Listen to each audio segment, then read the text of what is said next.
Hello and welcome back everyone to Rocket Rabbit Commentaries run-through of Legacy of the Duelist, and in this episode we're continuing on with the VRAINS campaign with Playmaker versus Blue Angel.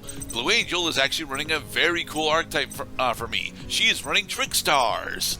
Trickstars is a burn archetype, and it's a very minor burn archetype because VRAINS actually played speed duels. So, okay.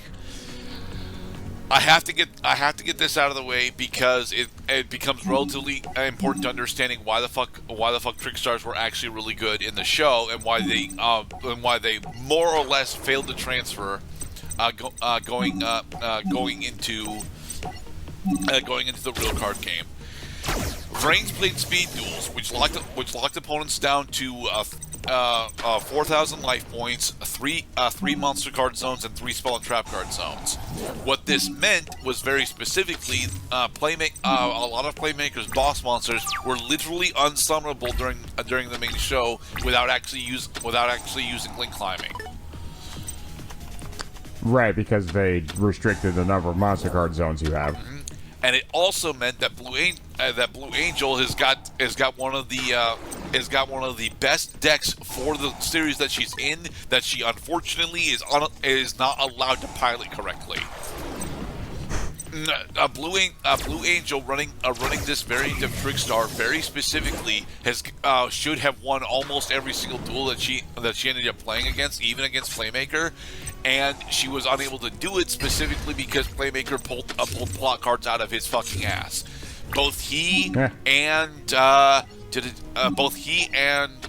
Varys and I want to say Varys and shit, I can't remember our salad player's name. Damn it. But yeah, all three of who end up becoming our primary protagonists end up taking wins off of Blue Angel when she should have won.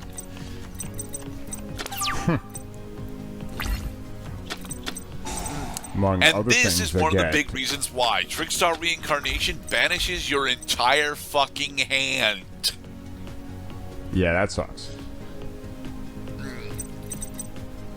So now we have how do we actually get over Holly Angel is the question, because Holly Angel is going to be 2200 when it gets over to a Blue Angel's turn, and yeah, we don't really have the ability to actually swing over that at the moment without doing at least some amount of setup. One of the things that is which is a major hindrance for Gerdat and for Past Gerdat during the campaign is I keep forgetting that Silent Universe has a once per turn effect that I can utilize pretty much every turn, and because I keep forgetting to do that, my deck is a bit less consistent than what it really should be. Okay, now I'm starting to see the burniness of the Trickstars. Is she keeps pinging us with little effects that erase 200 life points. So that's 800 life points gone, just like that. Very interesting.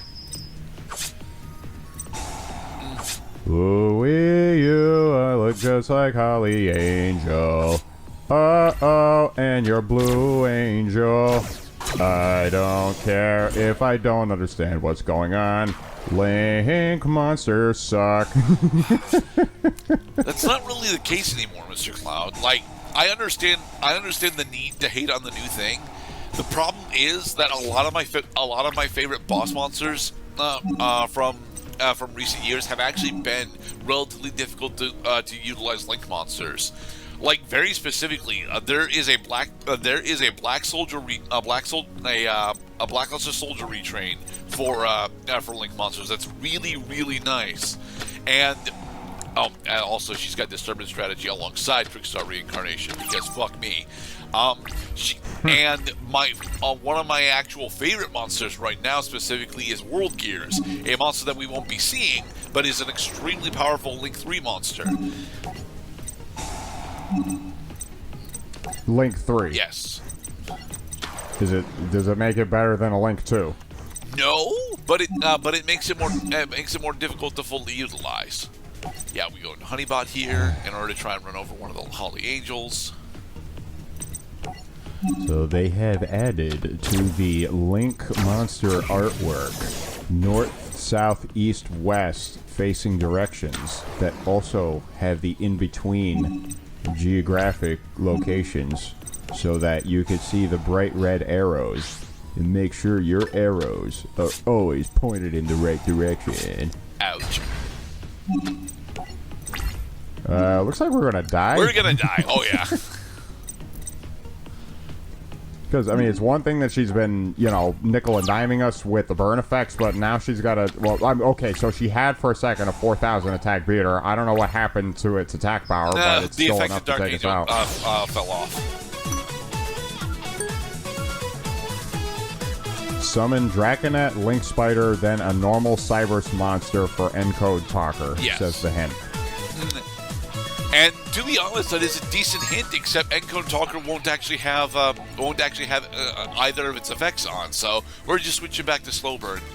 I don't like that I have to lean on slow burn for the entirety of the VRAINS campaign. But since I've been doing it for the entirety of the game, you know, I will get over it. Goddess of Whim. You have much wisdom to share with the modern Yu-Gi-Oh player. Why can't we just go back to the days when all you had to do was just flip a coin? Goddess of Whim got a retrain. That's why. Nice. They age like fine wine. Alright, a Breaker, the Magical Warrior. Surely at 1900 attack points, you can deal with anything that Blue Angel can bring out, right? I mean, she's going to get into light stage at least, but... Oh yeah, well, there you go. Now we have an answer to her field spell. Specifically, Mystical Space Typhoon. Oh, but what the... Okay. We had two answers ready then. The reason why we needed to do that, because if she resolves Trickstar Light Stage, then what's going to happen is she's going to add... It's either Candina or Lilybell to her hand and get a free special summon off of it. And not only that, but you can't use Breaker the Magical Warrior during your opponent's turn. And this way also Breaker continues to have 1900 attack points so that he can resist just getting run over right now. I should have used my MST there. I really should have. Yeah, this opponent really wants you to, like, use the cards you have in your hand as soon as possible because there's a good chance you're about to lose them. Okay, now what's the game plan here? Oh, now our Breaker the Magical Warriors. Summon another Breaker! Yes, our Breaker the Magical Warriors can run over Candina and then attack her directly. Nice. Blast from the past, motherfucker. Trickstar Reincarnation effect to bring back Candina. Oh crap, it caused a replay. Alright, going to main phase 2, and then bring out Silent Honor Dark in order to steal the Candina. Waha! Nice. Oh, so you like playing with my cards? I'm gonna play with yours. Give me that. I do love Silent Honor Dark. It is just factually one of the best reverse boss monsters in the entire game. I mean, we gotta give the Yu-Gi-Oh, Konami, and the band list makers credit. They don't let winning decks get stale. They just erase them from the top so that something else can take their place. Are you familiar at all with the Burning Abyss archetype, Mr. Cloud? Yeah, you mentioned the Burning. That's the one that's based on Dante's Inferno. Yes. Well, one of the terrible things about Yu-Gi-Oh! For about 5 years was that Burning Abyss was the third best deck that you could run. Okay, but what about the two decks that are better than it? The two decks that were better than it were Pendulum Slop and... Pendulum Slop. Oh shit! I don't play. remember what after Duelist Alliance. I don't actually remember what was the what were the actual big decks at the time. But yeah, it was Pendulum Slop and one other thing. Don't you want to get excited about running the pile of crap archetype? The most recent YCS champion just took first place using the pile of crap archetype. He was ready to beat the shit out of you. And he was. Because Trick Clown and Plush Fire were just that fucking amazing. Pendulum Stop was Clown Blade, wasn't it? I think it was Clown Blade. Lily Bell effect to special summon it again. This card can attack directly. Not enough cards have that very simple ability. Enough of them do, honestly. The Trickstars themselves don't in general, but there are enough cards that attack directly nowadays to where it's definitely something that you should be aware of, but you don't really need to look out for. I mean, I remember when Gear Golem the Moving Fortress was fucking ultra rare. And Gear Golem with weapon change is still one of my favorite combos. Yeah, that sounds fun. Smack for 2,200, except for the part that you have to pay life points equal to his attack points in order to fire. You only have to pay 800. Right, which just so happened to be Gear Golem's natural attack power. Right. Lycoris burns you every time you draw a card, motherfucker. Here, bounce the Lycoris. Be gone with you, derp.